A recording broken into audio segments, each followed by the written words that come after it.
Good morning students.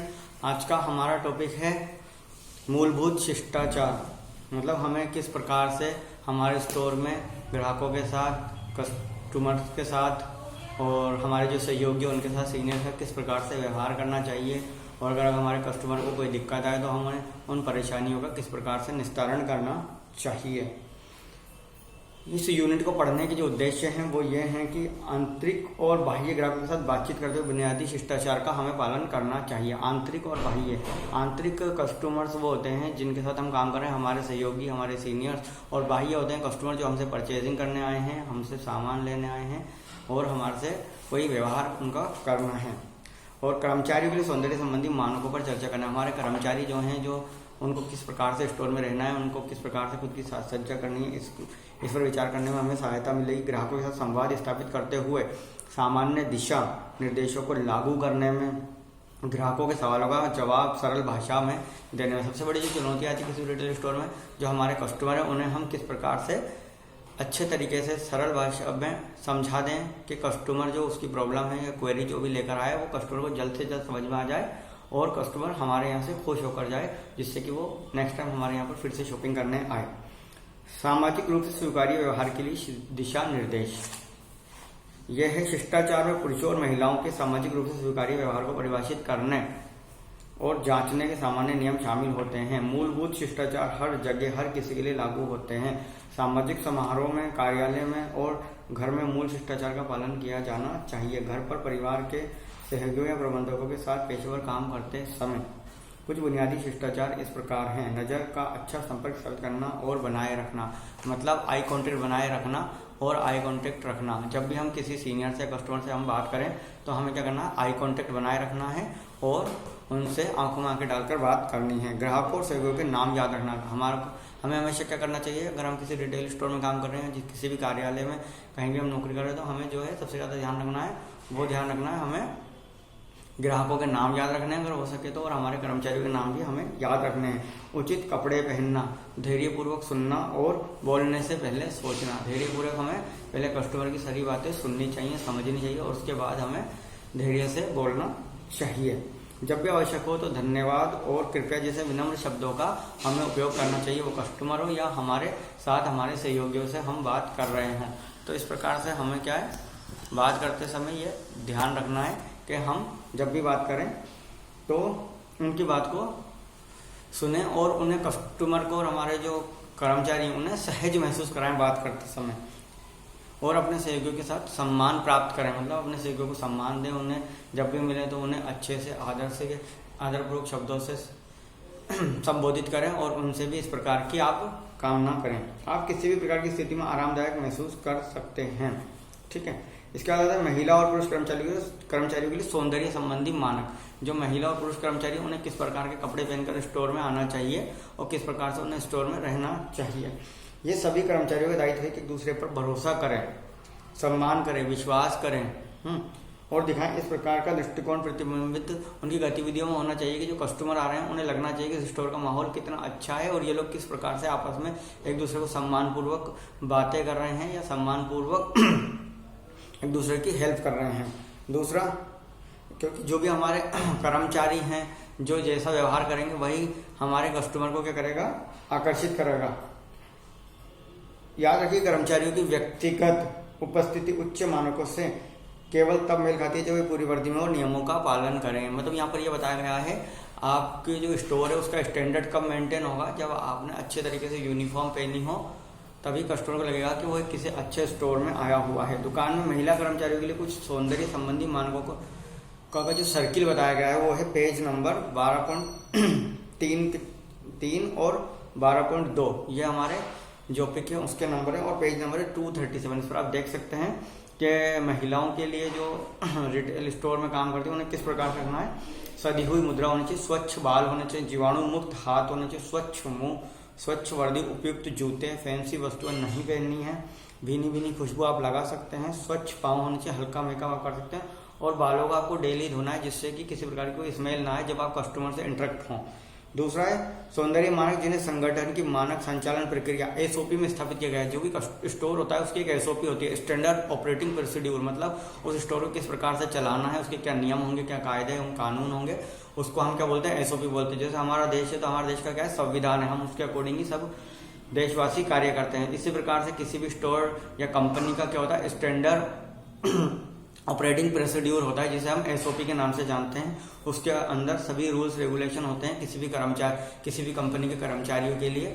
तो उसे हमें क्या करना चाहिए, उसे हमें फॉलो करना चाहिए, उसके अकॉर्डिंग हमें कपड़े पहनना चाहिए, जिससे कि कंपनी में एक स्थायित्व बना रहे चीजों का। पूरे एसओपी में उल्लेखित मानक नौकरी की आवश्यकता का हिस्सा होते हैं। किसी भी कर्मचारी की उपस्थिति मानकों के अनुसार नहीं है तो उसे सुधार के लिए सुझाव दिए जाने चाहिए। उल्लेखनीय है कि यदि कोई कर्मचारी चरम स्तर का उल्लंघन कर रहा है, सुरक्षा नियमों का पालन नहीं कर रहा है, तो उसे तब तक काम करने की अनुमति नहीं दी जानी चाहिए जब तक वह सुधरने जाए।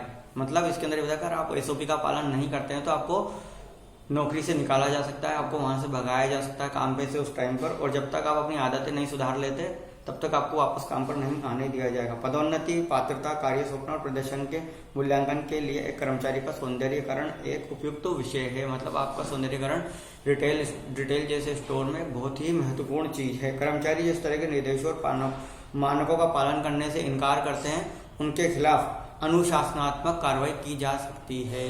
जो अगर आप कंपनी के स्टैंडर्ड ऑपरेटिंग प्रोसीड्यूर के अकॉर्डिंग अगर कार्य नहीं करते हैं तो क्या होगा, कंपनी आपको निकाल सकती है, आपके खिलाफ कोई भी कार्यवाही कर सकती है, जिसके अंदर आपकी नौकरी भी जा सकती है, आपको निलंबित किया जा सकता है, आपका वेतन रोका जा सकता है। ठीक है, इस प्रकार से आपको बहुत सारी असुविधा हो सकती है। इसलिए हमेशा कंपनी के जो भी नियम, कायदे, कानून और स्टैंडर्ड ऑपरेटिंग प्रोसीड्यूर में मतलब एसओपी में बताया गया, आपको हमेशा उसका पालन करना है। ग्राहकों के साथ संवाद करने के लिए सामान्य दिशा निर्देश। अब हमें ग्राहकों के साथ किस प्रकार से संवाद करना चाहिए वो ये बताया गया है। ग्राहकों के साथ संवाद स्थापित करना अत्यंत महत्वपूर्ण है। जब तक हम कस्टमर से इंटरेक्ट नहीं होंगे, बात नहीं करेंगे, तब तक हम कुछ भी कस्टमर को सेल नहीं कर सकते। खासकर रिटेल वातावरण में ग्राहक बिक्री करवाते हैं और आमतौर पर कंपनी के लिए एक महत्वपूर्ण विपणन उपकरण है। इसलिए एक दुकान में हर कर्मचारी का दायित्व है कि ग्राहकों के साथ संवाद स्थापित करते समय उचित दिशा निर्देशों का पालन करें। ग्राहकों से सकारात्मक प्रतिक्रिया पाने के लिए संवाद में सभी आवश्यक जानकारी होनी चाहिए। जब भी हम किसी ग्राहक से कोई सकारात्मक प्रक्रिया जानना चाहते हैं तो हमारे द्वारा पूछे गए सवाल में हर प्रकार की जानकारी होनी चाहिए, जिससे कि कस्टमर सही से उसकी आंसर कर सके। कर्मचारी को कोशिश करके एक ग्राहक द्वारा पूछे गए सभी सवालों के जवाब देने चाहिए। हमें कोशिश करना चाहिए कि हमारा कस्टमर हमसे जो भी सवाल पूछ रहा है उसका हम सही से आंसर दें। संवाद में अनावश्यक विवरण शामिल नहीं होने चाहिए, इससे ग्राहक और कर्मचारी दोनों की बहुमूल्य समय की बचत होती है। जब भी हम कस्टमर से कोई बात कर रहे हैं तो जो उपयोगी जानकारी हमें कस्टमर को देनी है सिर्फ वही बताएं, आलतू फालतू बातें ना करें, जिससे कि हमारा कस्टमर हमसे रुष्ट हो जाए। दूसरा, संवाद करते समय कर्मचारियों को ग्राहकों के विचारों और मानसिकता को ध्यान में रखा जाना चाहिए। उत्पाद या सेवा से संबंधित वास्तविक तथ्यों और आंकड़ों के आधार पर संवाद किया जाना चाहिए।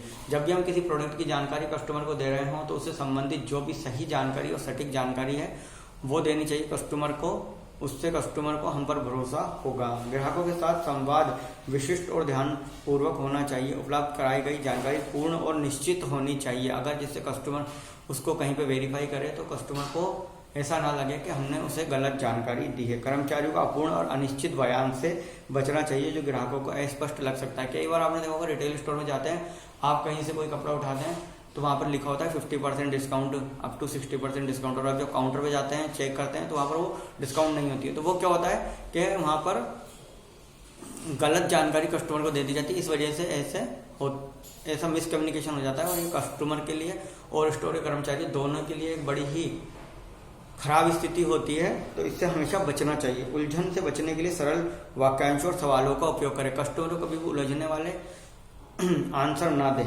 जहां तक संभव हो ग्राहकों के साथ संवाद स्थापित करते वक्त कर्मचारी को सरल भाषा का प्रयोग करना चाहिए। संवाद स्पष्ट और आसानी से ग्राहकों को समझ में आना चाहिए। स्पष्ट जानकारी देने से ग्राहकों और कर्मचारियों को एक दूसरे के विचारों और आवश्यकताओं को समझने में सुविधा होती है। ग्राहक से संवाद स्थापित करते वक्त निम्नलिखित सुझाव ध्यान में रखे जाने चाहिए। संवाद के उद्देश्य स्पष्ट रूप से बता दिए जाने चाहिए। संवाद के दौरान इस्तेमाल किए गए वाक्यों की सादगी, लंबाई और प्रासंगिकता को महत्व दिया जाना चाहिए। संदेश एक उपयुक्त माध्यम या भाषा द्वारा अवगत कराया जाना चाहिए। अगर आप किसी रिटेल स्टोर में काम कर रहे हैं तो वहाँ की जो स्थानीय भाषा है तो आपको उसी में कस्टमर को जानकारी देनी चाहिए, जिससे कि वो अच्छे से अच्छे समझ सके। ग्राहक के साथ लेन देन करना। अब हमारा जो कस्टमर है हम उससे किस प्रकार से लेन देन करते हैं। ग्राहक सेवा मतलब कस्टमर सर्विस। एक दुकान में प्रवेश करते समय कई ग्राहक चाहते हैं कि उनका अभिनंदन किया जाए और दुकान कर्मचारी द्वारा सहायता प्रदान की जाए। ये रिटेल की सबसे महत्वपूर्ण और सबसे ज़्यादा जरूरी चीज़ है कि जब भी हमारा कस्टमर आए तो हमें उसको क्या करना, अभिवादन करना है। गुड मॉर्निंग, गुड आफ्टरनून या गुड इवनिंग या जो भी टाइम चल रहा है उसके अकॉर्डिंग कस्टमर को अभिवादन जरूर करना चाहिए। ग्रीट एंड स्माइल हमें जरूर करना चाहिए। अगर हम कस्टमर को ग्रीट एंड स्माइल नहीं करेंगे तो कस्टमर को लगेगा कि हम अपने काम में ही व्यस्त हैं और हम उसकी कोई भी हेल्प नहीं करना चाहते और हम एकदम से मतलब नेगेटिव हैं। तो हमें कस्टमर को हमेशा पॉजिटिव सोच देनी। जब भी कस्टमर आए तो हमें हल्की सी मुस्कान के साथ कस्टमर का अभिवादन करना चाहिए, जिससे कस्टमर को लगे कि हमें कोई यहाँ पर सुनने वाला है, समझने वाला है। अगर हमें कोई दिक्कत आएगी तो कोई हमें यहाँ पर जानकारी देगा और हमें जो प्रोडक्ट नहीं मिल रहा है वो ढूंढ कर देगा। और अगर हमें कोई प्रोडक्ट है उसके अंदर कोई भी हमें अगर कोई जानकारी चाहिए तो वो हमें बताएगा। अगर कोई स्कीम ऑफर चल रही है तो वो भी कोई हमें यहाँ पर बताएगा। तो इससे कस्टमर को ये लगता है, कस्टमर को थोड़ी देर स्टोर में घूमने दें, उसको अपना समय दें। और जब आपको लगे कि कस्टमर आपको ढूंढ रहा है, उसकी आंखें उसकी नजरें आपको सर्च कर रही हैं, तो आप वहीं पर प्रेजेंट रहें, उसके आजू बाजू खड़े रहें जैसे वो बोले और आपको कस्टमर की हेल्प करें कि हाउ मैं हेल्प यू सर। इस प्रकार से हम इन वाक्यों का यूज कर सकते हैं और कस्टमर से पूछ सकते हैं सर आपको क्या जानकारी चाहिए और मैं आपकी किस प्रकार से मदद कर सकता हूँ, किस प्रकार से आपकी सहायता कर सकता हूँ। तो हमें हमेशा हमारे कस्टमर के लिए तैयार खड़े रहना चाहिए जिससे कस्टमर को लगे। लेकिन हमें यह भी है कि कस्टमर से उचित दूरी बनाए रखनी है, जिससे कि कस्टमर का जो एक प्राइवेट सर्किल है हम उसके तोड़े नहीं। अगर कस्टमर 2-3 ग्रुप में तो पहले उनके अपने आप से बात करने दें, अपने लोगों से उन्हें समझने दें। उसके बाद अगर कस्टमर आपकी हेल्प चाह रहा है तो आप जाएं और बताएं कस्टमर को उसका भी एक दायरा होता है, उसको टच ना करें। दूसरा है ग्राहक जल्दी में होते हैं तो वे सिर्फ उत्पाद देखना चाहते हैं और उन्हें दुकान के कर्मचारी की सहायता की जरूरत पड़ सकती है। हालांकि जब वे मदद के लिए इंतजार कर रहे हैं और उन्हें नजरअंदाज कर दिया जाता है और उनका समय बर्बाद किया जाता है तो वे किसी अन्य दुकान पर जाना चाहते हैं, है ना। ऐसा भी होता है कई बार। तो इस प्रकार से हमें क्या करना है, हमारे कस्टमर की हमेशा हमें हेल्प करनी है। दूसरा है इतने सारे ऑनलाइन और रिटेल विकल्प उपलब्ध होते हैं, अगर पहला ग्राहक की जरूरतों को पूरा नहीं करता है तो हमेशा दूसरा विक्रेता तैयार रहता है। वे बहुत अच्छी तरह से ग्राहकों को वही उत्पाद या सेवा बेच सकते हैं। हालांकि खराब ग्राहक सेवा से उनकी बिक्री पर प्रभाव पड़ता है। हमें हमेशा क्या करना है, अच्छी सर्विस देनी है हमारे कस्टमर को, जिससे कि कस्टमर हमसे नाराज ना हो और कस्टमर हमारे साथ बना रहे, जिससे कि हम कस्टमर की हमें ज़्यादा से ज़्यादा हेल्प करनी चाहिए और कस्टमर को आनंदमय बिक्री का अनुभव देना चाहिए, जिससे कि कस्टमर हमारे यहाँ पर आता रहे। दूसरा ग्राहक का अभिवादन करना। ग्राहक अभिवादन अक्सर एक बिक्री पूरी करने के लिए सबसे महत्वपूर्ण पहलू हो सकता है। ग्राहकों को दुकान में विशिष्ट महसूस होना चाहिए और लगना चाहिए कि उनका अच्छी तरह से ध्यान रखा गया है। दुकान से जाते वक्त वे संतुष्ट और लौटने के लिए प्रेरित हों। ग्राहकों के अभिवादन के लिए कुछ सुझाव निम्नलिखित है। ग्राहकों का अभिवादन आपका स्वागत है के साथ करें। आपकी मुद्रा नमस्ते वाली होनी चाहिए और चेहरे पर मुस्कान होनी चाहिए।